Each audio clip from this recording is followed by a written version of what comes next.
નમસ્કાર મિત્રો, સ્વાગત છે તમારું અખંડ ગુજરાત યુટ્યુબ ચેનલમાં।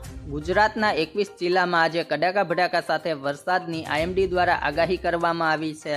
16 તારીખથી લઈને 21 તારીખ સુધી ગુજરાતના કયા કયા વિસ્તારમાં માવઠું પડશે અને ગુજરાતમાં ચોમાસું ક્યારે બેઠશે તેને લઈને પણ વિડીયો અંદર વાત કરીશું। તો વિડીયોને છેલ્લે સુધી જોતા રહેજો અને ચેનલમાં નવા છો તો ચેનલને સબસ્ક્રાઇબ કરી લેજો। ગુજરાતમાં છેલ્લા કેટલાક દિવસોથી વાદળછાયું આકાશ અને છૂટાછવાયા વરસાદની અસર જોવા મળી રહી છે। ભારતના હવામાન વિભાગ દ્વારા આપવામાં આવેલી તાજી આગાહી મુજબ 16થી લઈને 21 મે 2025 દરમિયાન રાજ્યના 21થી વધુ જિલ્લામાં હળવાથી મધ્યમ વરસાદની શક્યતા છે। આ વરસાદી લહેરને પ્રી મોન્સૂન ગતિવિધિ માનવામાં આવી રહી છે। હવામાન વિભાગે જણાવ્યું કે રાજકોટ, અમરેલી, જૂનાગઢ, ગીર સોમનાથ, ભાવનગર, વડોદરા, છોટાઉદેપુર, દાહોદ, તાપી, નવસારી, વલસાડ, ડાંગ સહિત અનેક જિલ્લામાં આગામી દિવસોમાં વરસાદ સાથે વીજળી પડવાની સંભાવના છે।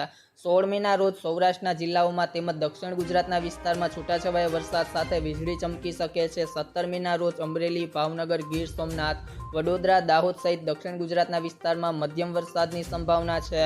18 થી 19 મેના રોજ જો વાત કરવામાં આવે તો વલસાડ, ડાંગ, નવસારી, તાપી સહિતના વિસ્તારમાં છૂટાછવાયા વરસાદની શક્યતા રહેલી છે। 20 થી 21 મેના દક્ષિણ ગુજરાતના જિલ્લામાં નિયમિત વરસાદની આગાહી કરવામાં આવી છે, જેમાં નર્મદા, તાપી અને વલસાડ મુખ્ય છે। આઈએમડી દ્વારા આપવામાં આવેલી માહિતી મુજબ દક્ષિણ પશ્ચિમ ચોમાસું સામાન્ય રીતે 15 જૂને ગુજરાતમાં પ્રવેશ કરે છે, જો કે આ વર્ષે ચોમાસું વહેલું આવી શકે છે।